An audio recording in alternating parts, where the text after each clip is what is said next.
स्वागत है Gayatri PG college Sanchore की ऑनलाइन क्लासेस में। कल हम लोग बात कर रहे थे प्रतिगामी कायांतरण के बारे में। अंग्रेजी में इसे रिट्रोग्रेसिव मेटामॉर्फोसिस के नाम से जाना जाता है। कल हमने इस टॉपिक का इंट्रोडक्टिव फर्स्ट पार्ट डिस्कस किया था और उसमें हम लोगों ने ये बात की थी कि जिन जंतुओं में जीवन चक्र में एक मध्यवर्ती इंटरमीडिएट लार्वा अवस्था उपस्थित होती हैं, उनमें कायांतरण की क्रिया मेटामॉर्फोसिस ये उपस्थित होता है। तो हमने दो प्रकार के कायांतरण के बारे में कल थोड़ी सी डिस्कस की थी। एक को हमने प्रोग्रेसिव मेटामॉर्फोसिस कहा था, दूसरे को रिट्रोग्रेसिव मेटामॉर्फोसिस। तो हमने ऐसा कहा था अधिकांश जंतुओं में अनुगामी प्रोग्रेसिव मेटामॉर्फोसिस पाया जाता है। और एक विशेष उदाहरण हमने कल लिया था हर्डमानिया के जीवन चक्र का, और वहां हमने बात की थी उसके जीवन चक्र में उपस्थित एसिडियन टेडपोल लार्वा की। और वहां हमने बात की थी कि हर्डमानिया में भी अप्रत्यक्ष परिवर्धन है, इनडायरेक्ट डेवलपमेंट है, और जीवन चक्र में एक इंटरमीडिएट एसिडियन टेडपोल लार्वा उपस्थित होता है।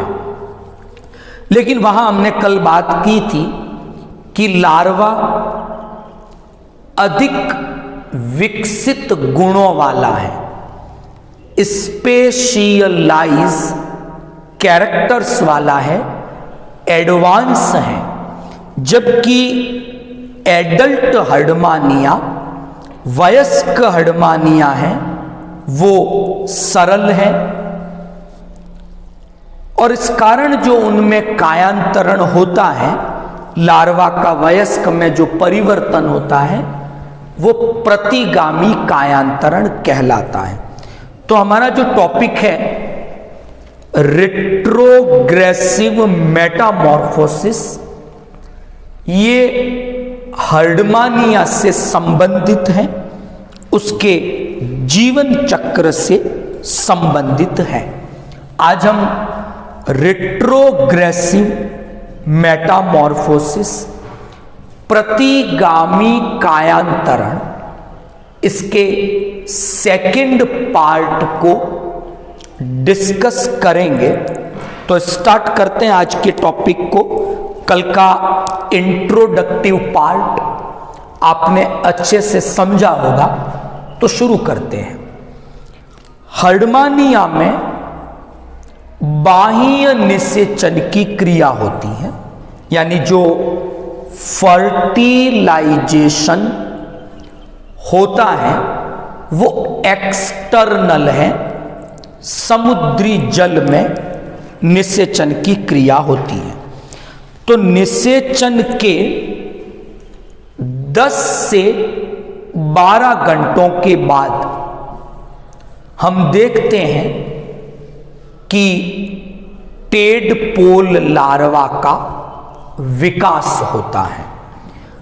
अब इस लार्वा का पूरा नाम एसिडियन टेडपोल लार्वा है और ये लार्वा निकटता दिखाता है फ्रॉग के टेडपोल लार्वा के साथ बाहरी आकारिकी में, कि जिस प्रकार मेढक के टेडपोल लार्वा में एक टेल पूंछ उपस्थित होती है, वैसी ही एक पूंछ या टेल इस एसिडियन लार्वा में भी दिखती है।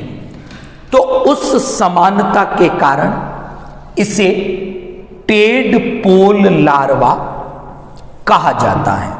तो पूरा नाम हो गया एसिडियन टेडपोल लार्वा। बात हम हर्डमानिया के परिवर्धन की कर रहे हैं। तो परिवर्धन में हमने देखा कि निषेचन के 10 से 12 घंटों में इस लार्वा का परिवर्धन विकास हो जाता है। क्या देखते हैं हम लार्वा में कि लार्वा का पूरा शरीर स्पष्ट रूप से इन 2 भागों में बटा हुआ होता है। हेड या ट्रंक कह दे, शरीर का एंटीरियर भाग है ये। पीछे एक टेल है, पूंछ है, जिसकी सहायता से लार्वा समुद्री जल में एक्टिव रूप से स्विमिंग करता है, सक्रिय रूप से तैरता है। तो पहले बात करेंगे लार्वा के इस हेड या ट्रंक, इस पहले भाग के बारे में, और फिर बात करेंगे इसकी टेल के बारे में। तो पहले एक संरचना पढ़ रहे हैं टेडपोल लार्वा की, फिर साथ में ही डिस्कस करेंगे इस लार्वा की हैबिटेट और हैबिट के बारे में, इसके आवास और व्यवहार के बारे में। तो पहले हेड की बात करूं। अच्छा, एक चीज और, हर्डमानिया के जीवन चक्र का लार्वा है। हर्डमानिया यूरोकॉर्डेट जंतु हैं, जिन्हें ट्यूनिकेटा के नाम से भी जाना जाता है। तो जो जंतु ट्यूनिकेट्स हैं, यूरोकॉर्डेट्स हैं, तो उनके शरीर पर हम क्या देखते हैं? एक विशेष प्रकार का कार्बोहाइड्रेट है जिसका नाम ट्यूनिसिन है। उससे निर्मित एक खोल, एक टेस्ट उपस्थित होता है। और ध्यान रखना, इंपॉर्टेंट क्वेश्चन है, वो खोल एक विशेष प्रकार के पॉलीसैकेराइड ट्यूनिसिन से बना हुआ है, और इसीलिए यूरोकॉर्डेट्स को ट्यूनिकेट्स या ट्यूनिकेटा कहा जाता है। तो टेडपोल लार्वा के संपूर्ण शरीर पर ये ट्यूनिसिन से निर्मित एक टेस्ट, जिसे हिंदी में आप खोल कह सकते हो, उपस्थित होता है। तो ट्यूनिसिन का टेस्ट है या खोल है, पूरा शरीर उसके भीतर है।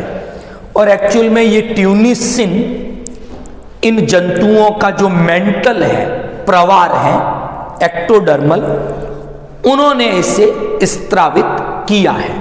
तो ये हेड और टेल कंप्लीटली कवर्ड है इस टेस्ट के द्वारा, और टेस्ट ट्यूनिसिन इससे बना हुआ है, जो कि एक प्रकार का पॉलीसैकेराइड होता है। अब बात करेंगे हेड की। जब हम एसिडियन टेडपोल लार्वा के हेड की स्ट्रक्चर देखते हैं तो वहां पर हमें कुछ विशेष संरचनाएं दिखती हैं। नंबर 1, ऊपरी ऊपर हमें 3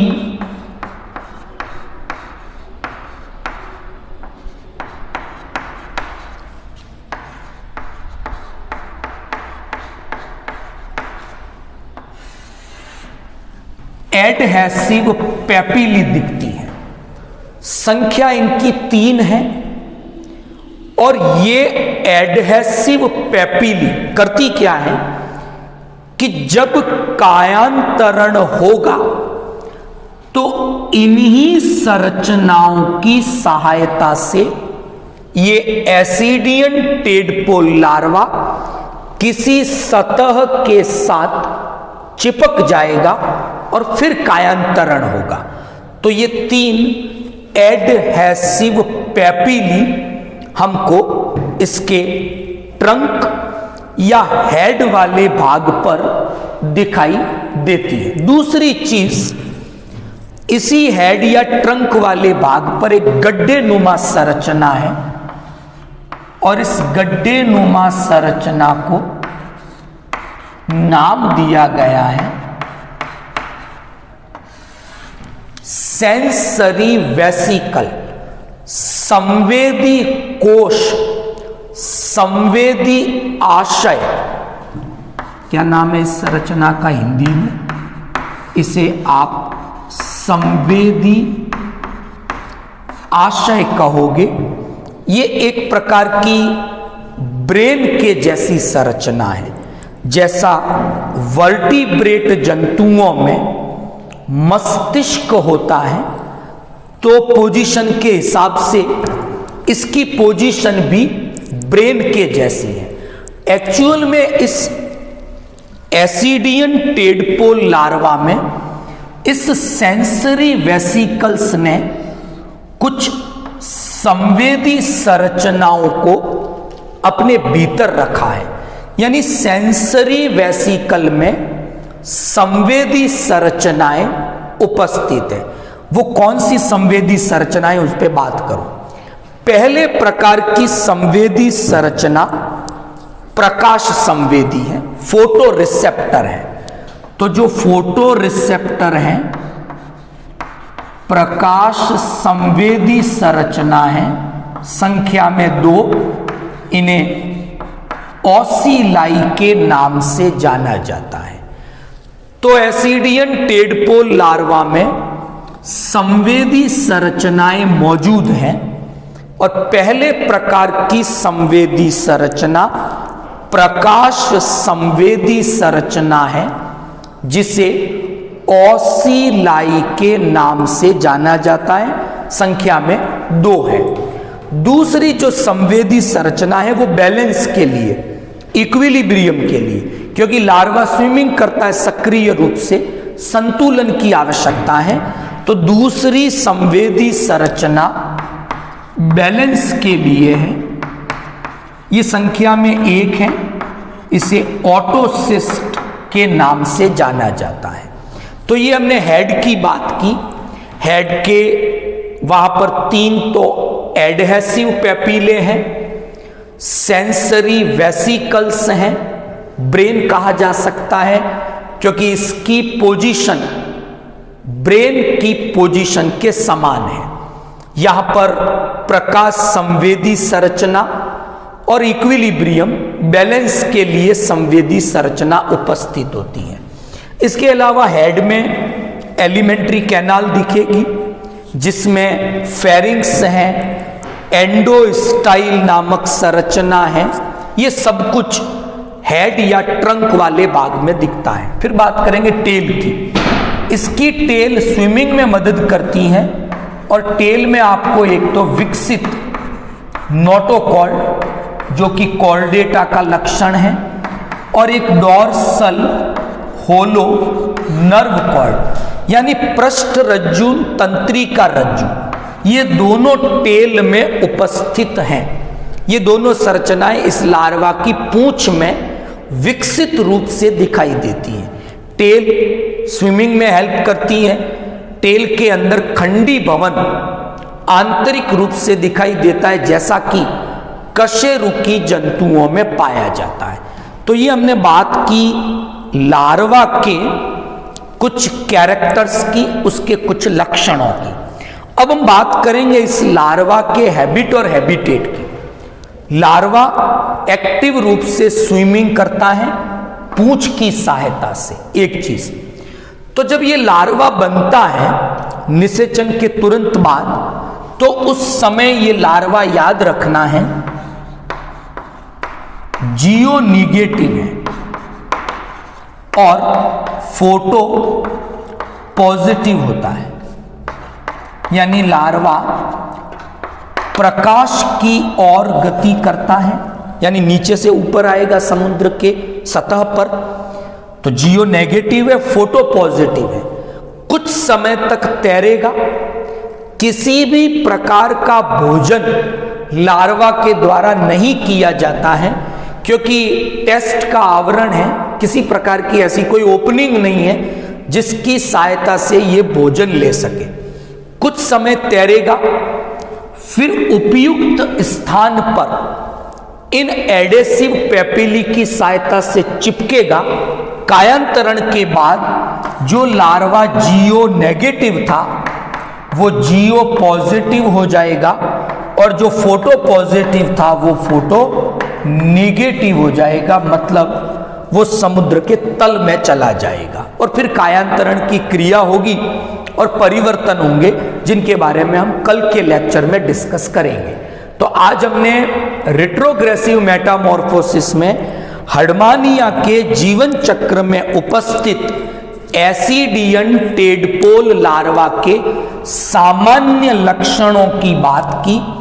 कौन कौन से लक्षण, कैरेक्टर्स उसमें मौजूद हैं और लार्वा का हैबिट और हैबिटेट, उसका आवास और व्यवहार कैसा है, इस पे चर्चा की।